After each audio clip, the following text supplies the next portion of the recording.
Hey, it's Travis. Too many camp directors run just on gut feel. Our free Resilient Camp Blueprint Diagnostic is your dashboard for resilience. Take it today at camp.mba/Travis. Again, that's camp.mba/Travis. This is CampHacker. Come find our show notes and our blog for camp directors and leaders at camphacker.tv.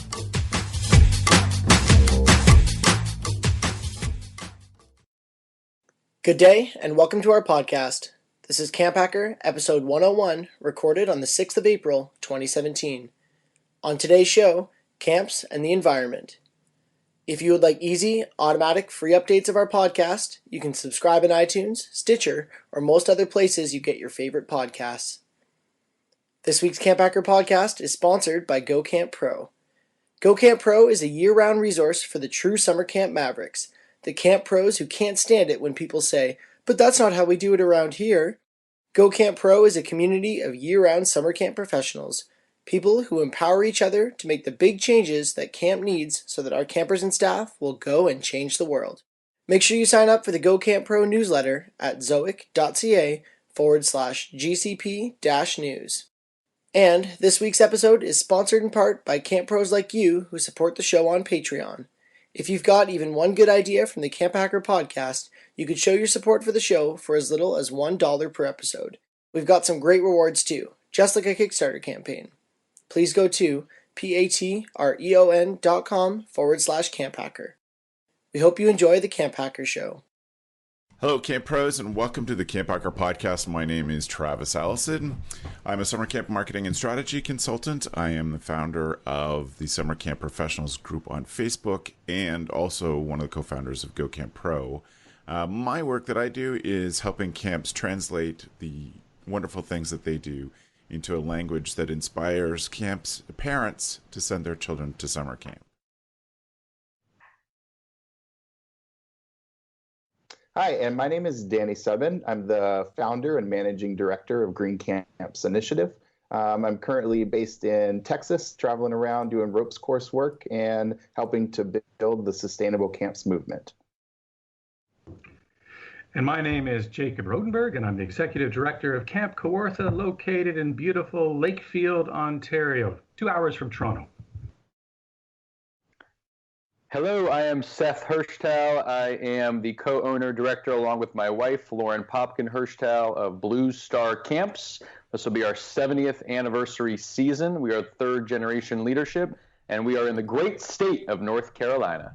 It is a great state, North Carolina. I agree. So, Seth, I'm going to start with you and dig into the history of each of you for just a moment before we move on to today's topic. So, summer camp's family business for you, is it? Yes, I married into the Popkin family. My wife's grandparents and great aunts and uncles founded Blue Star back in 1948. So, yes, I married well. That's awesome. How did you get connected to camp yourself? Sure. So I started going to camp in late elementary school. I grew up in South Florida, and a bunch of my buddies from school all went to a summer camp that our school owned. So it's actually a camp in the same area, Camp Highlander. We'll give them the shout out. We're still all close. I went there for 12 years, camper, counselor, head male counselor. So did the traditional sort of up through the ranks. Always had a strong passion for education, and particularly alternative education, non-traditional, and have found my way back to summer camp. Amazing. That's amazing. Well, welcome to CampHacker, Seth. It's great to have you here. I look forward to hearing some of the cool things that you folks are doing and your input into this topic. Thank you, Travis. Great to be here. And Jacob, for you, what's your connection to summer camp? Where did it start? Yeah, I think it started when I was a kid and I was kicked outside by my parents and frolicked and romped in the beautiful green spaces around where we grew up. And I've always been interested in outdoor education and teaching kids to connect to nature. So eventually I became an outdoor ed instructor and then director of a camp and an outdoor center. And I've loved it ever since. Amazing. That's great. Jacob, was there one moment in particular where that stands out for you in your camp experience that really changed your perception and your desire to do this full time? Yeah, I think it was when I took a group of 16 and 17-year-olds on a swamp walk, and we were up to our necks and armpits in swampy water, and we immersed in swampness. And what was amazing about that is we got a chance to be in the natural world in such a visceral way. I thought, kids are missing this. What can I do to make sure that every child has access to nature? That's my passion. Right. Amazing. Seth, for you, was there one particular moment where you said, I got to be, this is what I got to do? I think my story is not as good as Jacob's. There's no swamp water. Although in Florida, growing up, we were near the Everglades.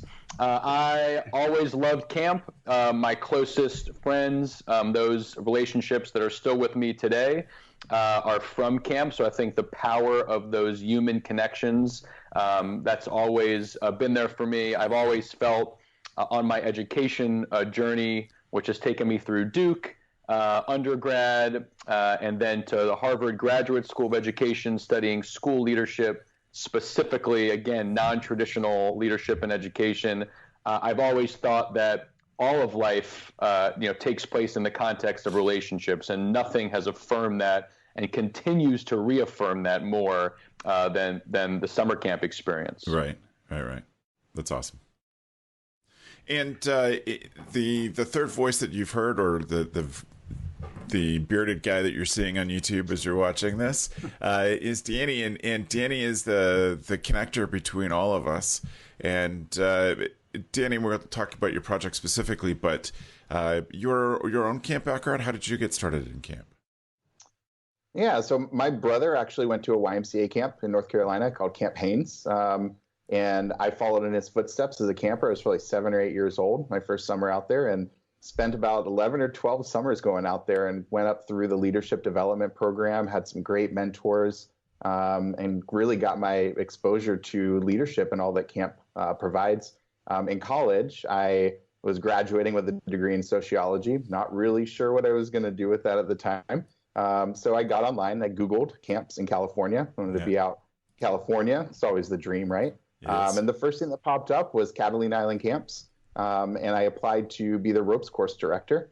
They brought me on, and what I thought was just going to be a summer job turned into a 7-year long, wonderful, life-changing journey where I was a program director for their summer camp program and for their outdoor education program during the year. And that's what really taught me about sustainability. And Catalina Island Camps does a great job of incorporating sustainable development as well as education into their program.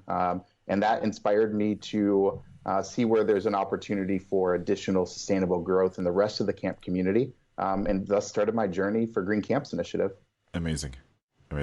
Well, and Catalina Island Camps is certainly a name that's been heard by long-term listeners of CampHacker. Tom's been on the podcast a number of times, and so great to have another Catalina Island Camps inspired professional in the industry, and certainly to bring this topic up. So we're united by this topic today and Danny's work on the Green Camps Initiative, and we wanted to spend some time and talk about how we as camps can take part in this, do some of the easy things for us to do to transition camps to a more environmentally focused philosophy, but then some of the bigger challenges to that, and also how we can do, as Jacob described, inspire kids to be involved in nature and take what they can out of the learnings that we can provide at camp to do that. So Danny, how come you started the Green Camps Initiative? What was the need that you saw? Well, I saw that most camps are taking youth and adults out into the natural world. And I think that the first part of sustainability is really just establishing a love for it. Jacques Cousteau says, you protect what you love. And so camps they're setting up the stage beautifully to bring youth into the natural world and create that love and that appreciation. I did see, however, a disconnect when we would take our campers back into our facilities and operate programming in ways where we would see waste streams that were being created from activities at camp, inefficiencies in energy use and water use. And so I saw this great opportunity that we could tie these things together. And in the true spirit of sustainability, how can we make those connections beneficial? So anytime you implement an initiative, how is it going to benefit your organization? And sustainability focuses on that triple bottom line. And so we want to look at how we can save money when we make those choices. We want to look at how we can improve or leave a smaller impact on our environment, so reduce our environmental impact.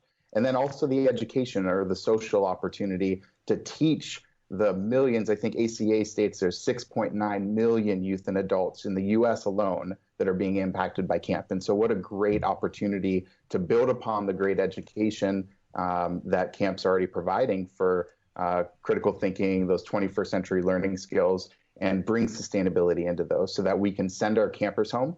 And we get those calls from parents. We already get the calls saying, "What'd you do to my kid? They're sweeping after themselves. They're cleaning their plates off and doing all that." What if we can incorporate some behavioral change related to sustainability? So turning the lights off, turning the water off when you're brushing your teeth is some really basic ones. So I saw that opportunity and wanted to bring those things together because I'm passionate about both of those ideas. And camp has taught me that no challenge is too big, and we can really accomplish anything when you have a group of really passionate people. Amazing.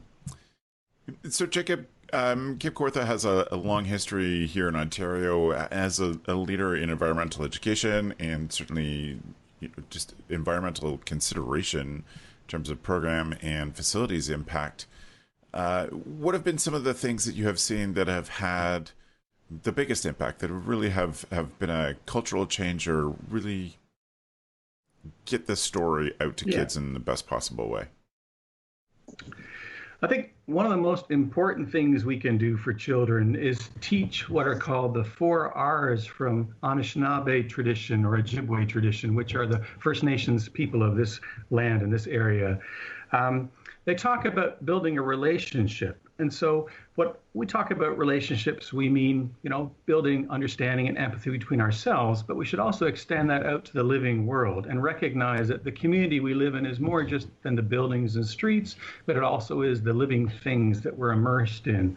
So if I had one message to pass on, it is teaching children about their neighborhood, which is more than their neighborhood. Yes. Everything that is part of the living systems that nurture and support us all.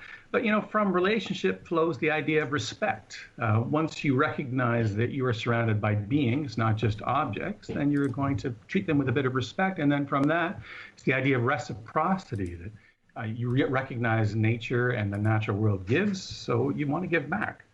And at the end of that is the idea of responsibility, so that you feel like you have a role and a goal to play to teach kids to become responsible for making a better world. And so for me, environmental education is about empowerment. So you have to attend to the child's ability. So what is a 5-year-old capable of doing versus a 7-year-old versus a 12-year-old? So you have to give them projects they feel good about completing, that they're capable of completing, that inspire them to want to do more. In the end, we want to raise environmental stewards. And that can only happen if we don't scare them, but we inspire them. Yeah. It doesn't really talk much about what we're doing. So we have a whole bunch of programs that are linked to that idea of empowerment. So things like learning to make butterfly houses, learning about bees, learning about naturalizing schoolyards, all that sort of stuff. And what that does is that's within a scope that a kid can see, bear witness to, and see their impact and effect. Right. And yes, saving energy is important, and building our buildings more responsibly is important. And that I think older kids can understand a little bit better. So it's just recognizing what tools work best for what kids at what age. That's brilliant. It's brilliant, and really keeping it at a level that, that the message gets across well, that they get it.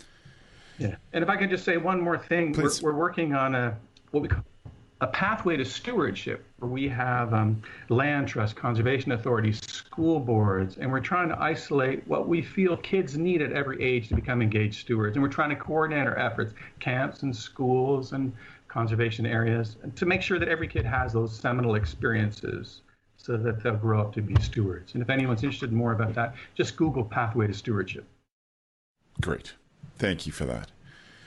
Seth, for you, what's the philosophy, or what's the message that you're trying to get across to your campers and staff? Sure. So Blue Star was founded on those core principles of social justice and social action, and that's manifested in different ways over the last 7 decades. Roger's grandfather Herman Popkin and father Roger Popkin, when they sort of were transitioning between generational leadership, they led ACA, award-winning program called Camping Unlimited, which brought campers from all over the South, specifically, Black and white campers together, including, grandchild of Dr. King, Coretta Scott King. I used to help run that part of staff training. So some pretty deep civil rights roots. Yeah. And for us in our generation, third generation leadership, we're trying to channel that and combine environmental stewardship, which Jacob just mentioned, and really make it all about healing the planet. Mm-hmm. So it's pretty clear, I guess in Canada, it's much more clear, the science, which is that climate change is real and we are, as human beings, having an impact. And to step away from the politics of it in the United States and just take it from a global perspective, clearly the climate is changing. So without getting into politics at camp, but just focusing on what we can do, and trying to model engagement for our campers, it's what we're trying to do is focus that on the earth in a myriad in myriad ways. So one thing that we began with about 5 years ago is one of our longtime alums, Avi Janagli, who has worked closely with Danny at Green Camps Initiative. He sort of we started the conservation generation, a term that he brought to us, kind of his giving back to Blue Star, and we've maintained that idea as we've gone through summer to summer and added on different both behavioral change approaches and just certain physical things that we've done to continue to green our physical space and sort of green our programming development as well. So, excellent. I'm grateful we started with the big thinking part of this, and I do want to come back to some of the ideas that Jacob's introduced, of the practical on the ground things we can do. But let's say in philosophy for a moment. Danny, what are the philosophies? What are the discussions camps have to begin a process of being more sensitive to this and considering their own leadership role in environmental education? Yeah, great question. I think that one of the biggest challenges that we face about bringing sustainable initiatives and solutions into any organization, camp or otherwise, is just the overwhelmingness of that word sustainability. And so I really think that defining sustainability as it applies to your organization is really an important step.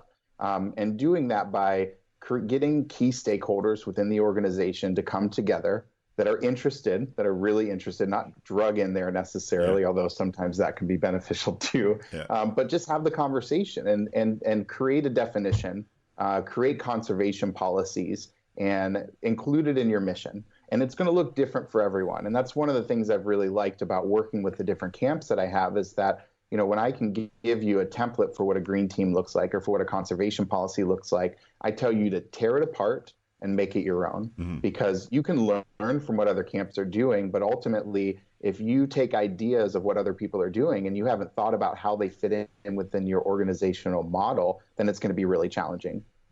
So when you start implementing those practical on the ground solutions, you need to make sure that you have support from all different levels of that. So I think defining is a really important one. And then what can it look like? Looking at case studies. So that's a big thing that Green Camps Initiative is pushing for. We want to gather case studies of practical initiatives from camps that serve different size groups of campers, that serve youth, that serve adults, that serve and operate in different regions, and put those case studies together so that you as a camp professional can look up and say, I want to do a composting initiative. Rather than me just Googling composting, because there's tons of resources out there. There's tons of composting resources, but you're going to get lost in it. And so start by looking at what other camps are doing. And those case studies will help show what are the successes that we had and what are the challenges that we came across. So those case studies can really set you up to reduce the amount of work and hopefully stress and resources that are going to go into implementing a new sustainable initiative or a policy by having a lot of background information. So again, I think defining sustainability and understanding what it could potentially look like are really good starting points. And that green team, get those people together, have the conversation. That's really your first step. Yes. Great. Jacob, what would you think would be the most effective questions a camp could, or a camp leader could start to ask to raise awareness and begin? I think camps in general are nominally better at environmentalism than, I don't know, schools, towns, whatever. We're probably in general a little bit better than all that. But what are the questions that we can ask that really start to make this a centering philosophy of our camp programs?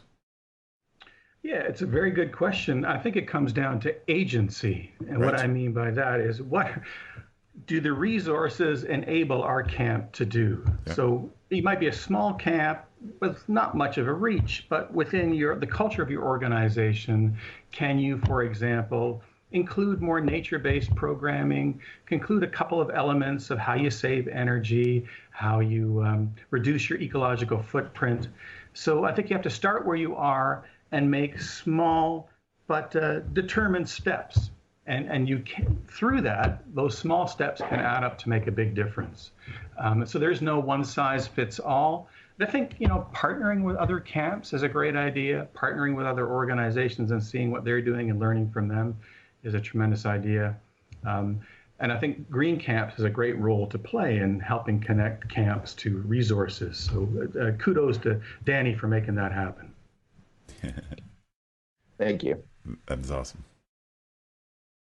Seth, I'm curious for you folks how the stuff you do in a day at camp, how that is. We certainly talked about one effect too for having one of your alumni doing some work with Danny. But how have you seen this daily at camp stuff impact families, communities wider than just a day at camp? Sure. And that's, you mentioned in the beginning of the podcast, or maybe before we went on, the concept of sort of taking the microcosms of what's happening out there at all of our, wonderful camps across the world, and bringing that and spreading that out. So one of my first camp directors and mentors always spoke about at the weekly campfire about the ripple effect. So the camp experience is all about an intentional camp experience, which all of us on here are focused on, is dropping the pebble in the water and the still water. And then over time, it ripples back out as every camper, every staff member takes it back into their home community. So for us, for example, Danny at Green Camps Initiative referenced case studies. It's really a foundational approach that they have, which is, similar to, for example, the Harvard Business School, is a case study approach. So he's Danny's on to something there with this case study idea. Yeah. So the first case study that we did, again, with conservation generation was all about water conservation. And so the baseline was very simple: turning off the tap when you brush your teeth, shorter showers, super simple, but the approach, the amount of effort, time, energy, resources that went into making those couple few outcomes happen was vast, and planned for an entire year, reinforced all summer. And then we did research, and the research, to get to your question, went out to campers. Every camper who participated that summer in our specific water conservation program. Moreover, it went out in multiple ways to every parent or guardian of every camper who was at camp that summer, third to every staff member. So the data, which has been crunched, not by me, but was very clear. That absolutely campers were talking about it, or making, again, incremental changes at home with things that they were doing when they brushed their teeth at night. and parents were very clear about that, and staff members referenced and would then send us Instagram things and all these other things of ways they were working it into their college, sorority or fraternity things, saving water. I mean, it was, again, did we affect every single person who came to camp that summer that we did that? Of course not. However, did we have an incremental effect absolutely on a substantive number of human beings who now have these ideas, in this case, water conservation, kind of in their brains? Absolutely, we did. So, like Jacob mentioned, small efforts can go a long way, in the context of the ripple effect. Yeah. So, Danny, from your perspective, having looked at, talked to, studied the case studies, what are some of the things that camps can do to have a big effect? I love the water conservation one. I like that it continues on throughout the years. What are some of the other things that you can see that really are, opening the eyes of campers and staff? Yeah, I think, I like the term low-hanging fruits. I think the low-hanging fruits of initiative, like changing out light bulbs, looking at low-flow shower heads, policy is huge, kind of implementing policies, and even simple policies. It doesn't have to be a big, thick booklet of it, but turn the water off when you're not brushing your teeth. And that was a big part of that conservation generation studies. Y'all had those policies that went along with it to help change, do that behavioral change, which is a big part of that study. But I think really, understanding the management of what it's going to take to implement those is really, really important. So before you go implement one of these behavioral change or implement one of these initiatives to start a case study, really think through the long term of that. Because a lot of the problems that I run into when a camp starts a composting program and it goes away is that there hasn't been good communication. A lot of these projects are going to fall on the site managers at camps, and they're often left out and just told, like, hey, you need to go track this compost back to back at camp every single day. And they're like, what? How are you doing this? So I think good communication to make sure that there are good management systems and realistic and practical ones in there. And you start small. On Catalina Island camps, Travis Langan is our outdoor education manager out the program and started our garden. And so the garden has grown into this beautiful example of a sustainable education station where we talk about composting and gardening and permaculture and all these great concepts. But he started with one 3x3 foot deep compost pit. And we had like one small planter box. And today it's grown immensely. And it's amazing to see what he came from. But he didn't start by plowing or kind of putting in 15 planter boxes. He started really small and to get support. And the other part, and we had touched on this before, is culture. I think in order for these things to be successful, you have to build that culture. So if you start small, in your first summer, you talk about turning the water off when you brush your teeth and why our organization has made a commitment to this. And these are the ways that we're doing it and that you can support us in these initiatives. You build that culture, because when you get 50 to 75% of your campers coming back next year, they're going to know, because that culture is a part of that camp, that we turn the water off when we brush our teeth. And that allows you to move up and put more in-depth things that are going to have larger impacts as well. Right. Seth, for you folks, what have been, let me front load this with, one of the great pleasures of being a camp director over time or just being in the industry over time is that the seeds that start small, like that garden, they do grow, and it's often surprising how fast things grow when you're willing to consider camp in years instead of just days or weeks. What have been some of the best long-term impacts for you, Seth, at Blue Star, that the things that have grown and really have become part of your culture? Sure. So I think Jacob and Danny are both onto it with incremental steps rooted in your organizations, in our case, summer camps, agency, and the low-hanging fruit. Yes, and I think everybody would also agree that there's got to be the vision, the 10,000, 30,000, however many thousand foot view to which we're all going. And clearly Jacob, Danny, and I like to think Lauren and I we're all on a larger mission, right? To heal the planet, reconnect human beings with nature, however broad, and then the incremental steps are all inching towards there. So that said, one example is a compost. It's been referenced, and it's one that I know many camp folks think about, have tried to do. So we're not done on our compost journey. We're far from it. We've learned a lot, but one thing we've done year on year, this will now be our third or fourth summer really approaching composting, is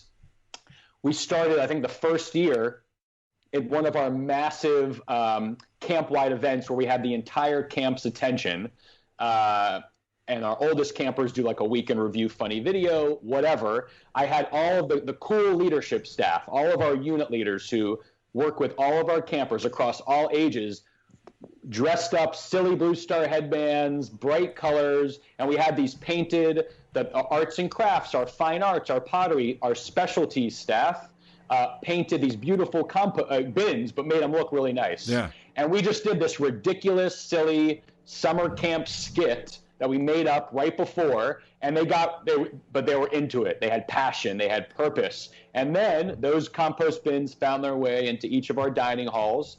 And we did it like once a week, and we made it really simple. Fruits, veggies, that's it, nothing else. So it was simple. Everybody could do it, and of course it becomes a competition, friendly, which camp group, which division. Yeah. And then we've just grown that year on year.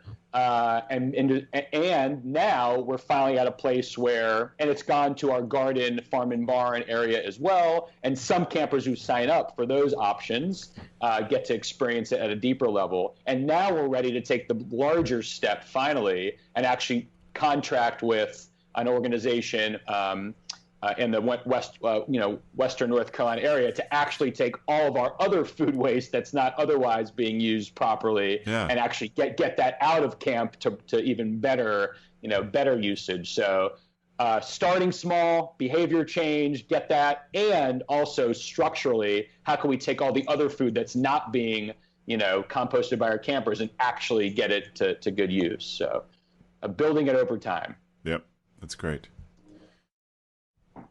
Jacob, is there something that Kawartha has been doing or has done that you feel has had the greatest impact in terms of inspiring your participants? Yeah. Sure. I'll tell you the story of the creation of our Environment Center, which is one of Canada's most sustainable buildings. And it happened with a partnership with a college where they have sustainable builders. And we got some funding, but I encourage there must be natural builders near where you live. So if you're ever going to be thinking about building a new building, consult them, because there's some wonderful sustainable technologies out there. At any rate, so the building we built was 26 young people that did it in the space of 3 months. And it's a beautiful space. You walk in there, there's rainwater harvesting, there's geothermal, all natural materials. When the useful life of the building is over, it returns to the earth. It looks beautiful, and imagine if everybody lived like this. Zero carbon footprint. We need spaces that inspire, that activate, that motivate. And I think camps are a great place to do that. So if you're ever going to be thinking about building, do consider even one sustainable element. That's a teaching opportunity. Yeah. And from that one building, we've worked with the Teachers Ed program, and we're now doing eco-mentorship programs, training young teachers to be environmental educators. We're doing that with the early childhood educators. So this one space became a catalyst for all things sustainable. And it might not be workable for many, but it's worth thinking about. Right. That's right. We'd invited past CampHacker co-host David Gill to be on, and he wasn't able to join us, but they've certainly done some amazing things in terms of their environmental building work at Ferncliff in Little Rock. Danny, what are the things that make this message spread, really have impact at the camps? Well, I think it comes back to the culture piece of it. Okay. I think it's also kind of beautifying it a little bit. Yeah. Speaking on behalf of David, they have one of the largest hay bale buildings, I think, in the United States that they constructed there. And one of my favorite stories of his is they left, I think, or 4 rooms. They didn't leave any flooring in it. They just left it dirt, and they're like, we'll come back and figure this out later. Yeah. And so they came back in, and I think one floor they had old rotator belts from a factory down the road. They have one, I think they used the glass bottles, the bottom of the bottles or something to do the floor. And so there's a lot of art involved in there as well. And so creative thinking about what resources do we have access to? And I think we can look at those physical resources. I think most camps have what we call at Catalina a boneyard, where you've got just a bunch of old stuff like wood, old construction projects put together, and say, how can we incorporate the stuff that we have? And I think we can look larger than those resources. And as Jacob mentioned, look at universities in the area. I always recommend looking at utility companies. Call your utility company, ask them what they can do. We're serving all these youth, and we want to provide them with education. How can we use our resources that we have access to? And again, it's going to look different for everyone. And so there are a lot of similarities, but you really have to sit down and think about what do we have access to, what resources do we have, and how can we make these changes happen. And oh my gosh, all the examples, it would take, I could go on and on and on about the amazing, like, just critical thinking that camps have used to make their programs more sustainable as it applies to them. I think the other point I wanted to kind of add on to that is setting a baseline. And I wrote a really good blog article about it. And I think setting a baseline can be is another important step in all this, because I heard Tom Holland speak at the ACA National Conference. I think it was 2016 that he was speaking, the former ACA CEO, and he was talking about the way we measure the success of our programs. And I believe he said 100% of schools measure the impact of their programs. And I think the statistic at the time was 20% of camps do that. And so the ability to measure and have clear outcomes, whether it's quantitative or qualitative, is really important. It helps us make sense of the value of what we've done. And so with sustainability, I think we can measure baselines as far as what is our current water use, what's our current energy use, how much waste are we currently putting out, how many pounds of food is going into the waste stream. And if we can get measurements on that, metrics, then as we begin to implement solutions, we can measure and say, what changes have we made? Or you can set goals and say, we want to reduce our water consumption by 5% this year. Yeah. Whereas if you just say, we want to reduce our water consumption this year, there's not any good direction to figure out, well, what are we going to implement to reach a goal? And how are we going to measure that, to bring that information to our board of directors, to our camp decision makers, and say, we should do more. Look how successful this has been. And I love the research project that came out of the conservation generation efforts at Blue Star and Camp Judea. Just really, really good data that comes out of there that helps us make more informed decisions. That's great. Jacob or Seth, is there something that you would say to a camp that is ready to move beyond this, we're good at talking about nature stage and into something that has some wider impact? Yeah, I think it would be great to get some of your instructors and counselors conversant and understanding how to do good nature education. I keep defaulting back to nature because really nature is just everything living. Mm-hmm. And if you can encourage the kids to begin to recognize that, the world that they live in is more than just people and buildings, that has got to be the very foundation of stewardship and sustainability. But you can do that in all kinds of fun ways that aren't just purveying information, but it is using drama and using music and storytelling. We are storied creatures for thousands of years. That's how we transmitted information. But if it can be a central part of your programming, and then little action pieces that go along with nature. So if we're, again, building butterfly houses or planting gardens or naturalizing, then kids take that ethic of stewardship and it begins to unfold and go outward. But it starts there. How about for you folks, Seth? In addition to what Jacob is sharing, I would say really the leadership really putting it out there to the community. So to the leadership team, to returning veteran staff members, to longtime families. This is what's important to us. This is where we're going, and getting that, getting their feedback, getting folks engaged. I think is another element. So in terms of laying the foundation, laying the groundwork for really being able to build something meaningful. And the other thing I would say, which connects to kind of part of what we're doing right now today, is to engage and partner with other folks. So Danny at Green Camps Initiative,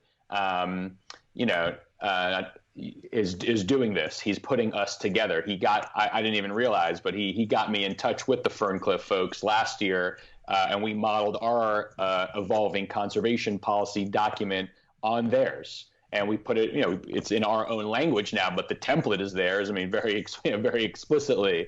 And they were happy to share. I mean, we all want to share. This is part of the beauty, and the magic of camp folks, is we're all relationship, driven people who are in this again for some higher purpose or some higher mission for why we're all here on this planet.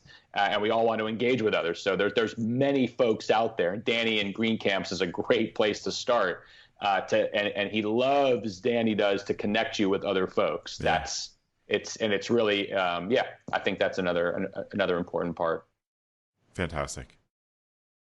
Well, I want to thank the three of you for all of your insight on this, and for sharing the things that you've been through, and all of these great success stories. This is just the beginning of a conversation. I hope that we get to have more of it. I will, since we're recording this in April 2017, I will let you concentrate on camp for now, and then we'll speak again in the fall. But I will invite you to come back and have some more of this conversation. And share your 2017 success stories with us at that point. So thank you all for everything you've added to this. It's great. Thank you. At this point, I really want to, after thanking them, I want to move us on to our tool of the week. Tool of the week.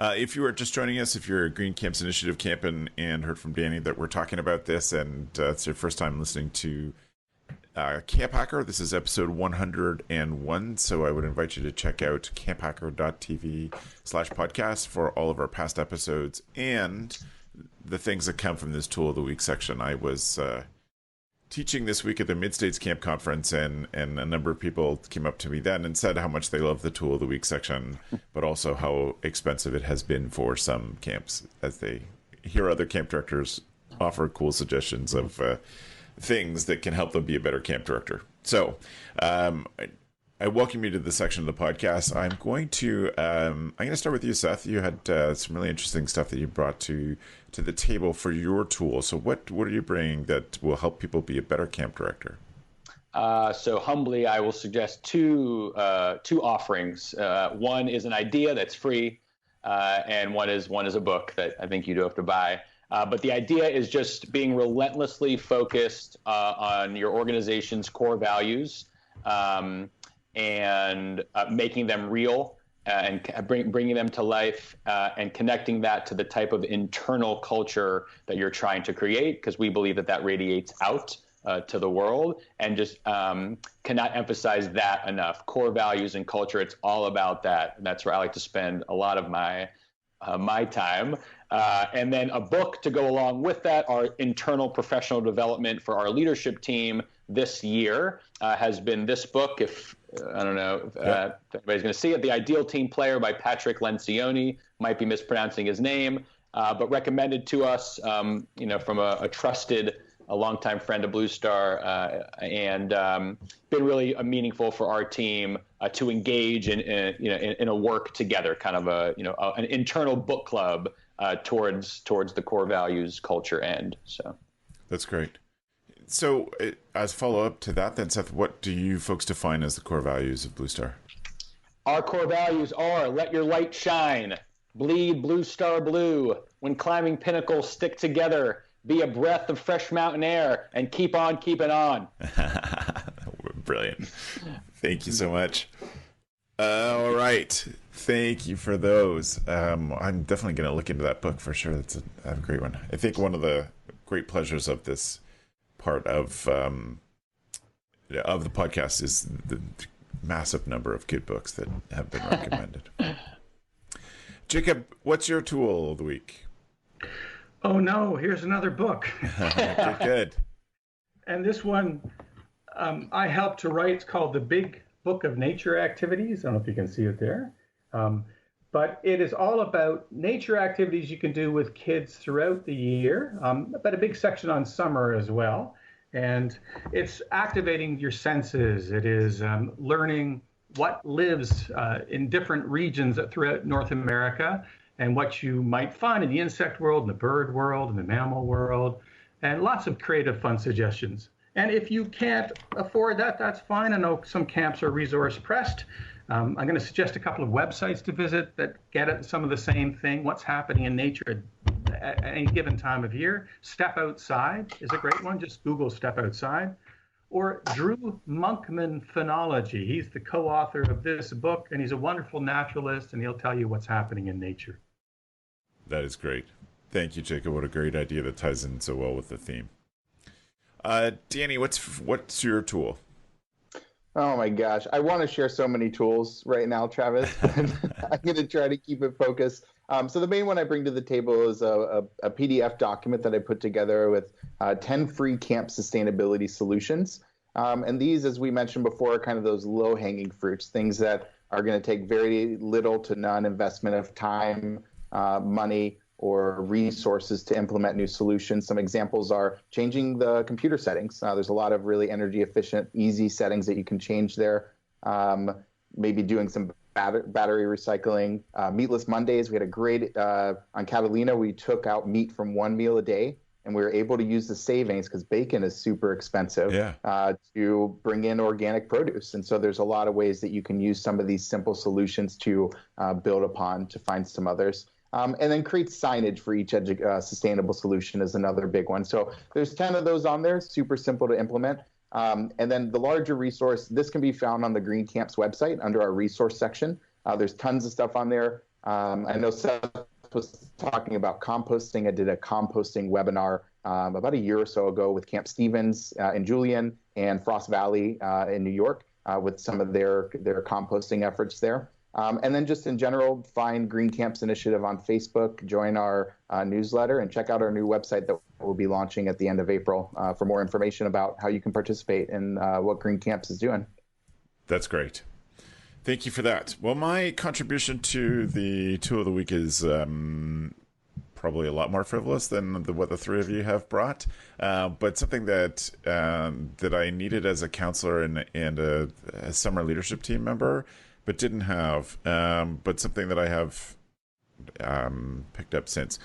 I'm a person who fidgets and sketches and doodles, and that's all part of my increases my ability to comprehend and absorb what's going on when I'm trying to learn things. And we as camp directors always had a basket of quiet fidget toys on the piano in the lodge when we were doing staff training, so that staff were getting antsy could pick it up and have something to do with their hands could help them listen. And being a fidgeter myself, I've been experimenting with little fidget toys. What I have here is a metal, brush metal spinner. It's called, I'll post the link in the show notes that you can find on camphacker.tv/podcast.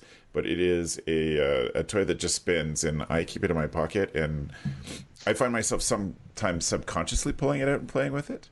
But I have, at all of my years of adulting, I have learned that there are times when I'm going to need a little help with focus, and this is a fun little thing that I use. Was quite inexpensive, and I think has helped me be a better learner, if nothing else.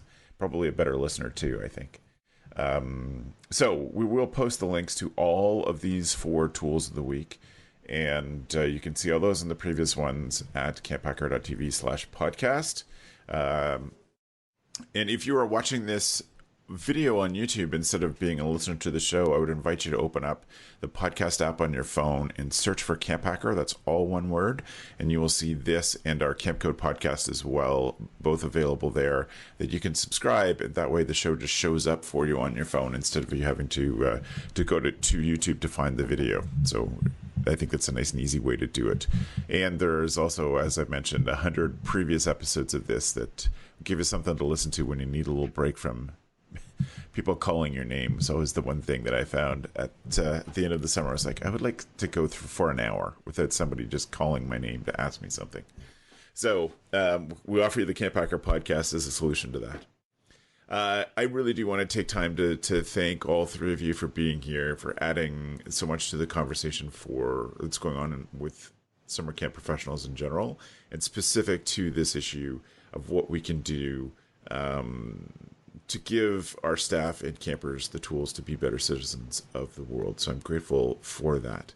What I want to do is just give you each chance to let us know how we can get in touch if people have follow-up questions for some of the things that you've mentioned.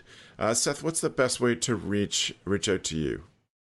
Sure. Email probably is the best, connected to all devices. And that's Seth, SETH, at bluestarcamps.com. Blue Star Camps, all one word, and that's with an S after camp. So bluestarcamps.com. Of course, our website, bluestarcamps.com, and all of our social media, everything kind of connects, interfaces through there. But please do reach out. Brilliant. So thank you so much for being on the show. I'm grateful. Thank you, Travis. It's awesome to have you. Jacob, if people have follow-up questions for you, what should they do? They can email me as well, and I'm at Jacob, Jacob, at Camp Kawartha.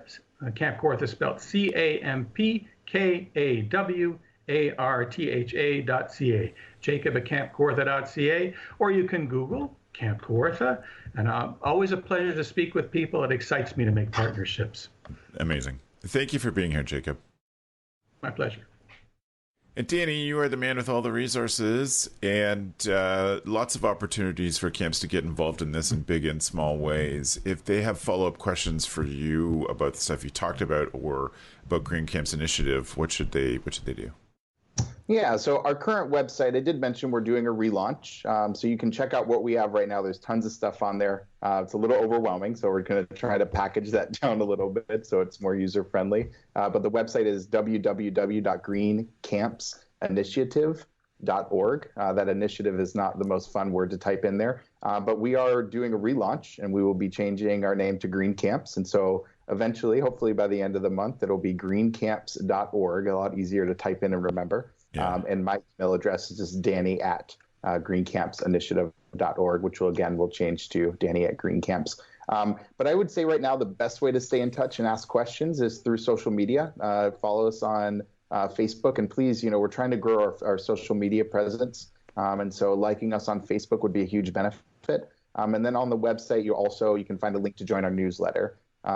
Come September, there's going to be some huge things happening as we plan for some big things. I don't want to leak too much about it, but keep an eye out. You'll see Green Camps around. I guarantee it.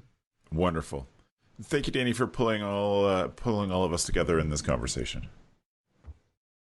Oh, my pleasure. Thank you for hosting this. This is wonderful, and what a great opportunity to be on the podcast and share the great work of Seth and Jacob, two of our founding camp members for Green Camps. So appreciate you all. Yes. Thank you.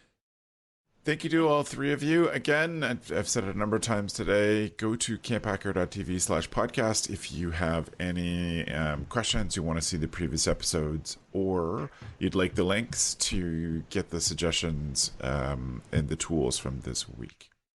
I want to say thank you to Matt, who's our executive producer and editor, for all of the work that he does. We just record these, and then Matt does all the extra work of getting these online, so it's up to him, and we're grateful for his work in this while he is beginning a new camp job. So thank you to him. And I want to thank you to our listeners. If you are a subscriber on YouTube, if you're watching us on YouTube, please do subscribe. But thank you all for being a part of this discussion about how we as an industry can make this world a better place. Thanks for the evening, friends. The CampHacker podcast is brought to you by Beth and Travis Allison, summer camp leadership training and marketing consultants. Thanks for listening. CampHacker, bringing your world into focus. Hey, it's Travis. Camp directors often tell me they're just too tired to take on anything new. That's exactly why my free Resilient Camp Blueprint Diagnostic exists. It doesn't add work, it shows you progress. Quick, free, repeatable, you'll know if your systems are paying off without the guesswork. Try it today at camp.mba/Travis. That's camp.mba/Travis.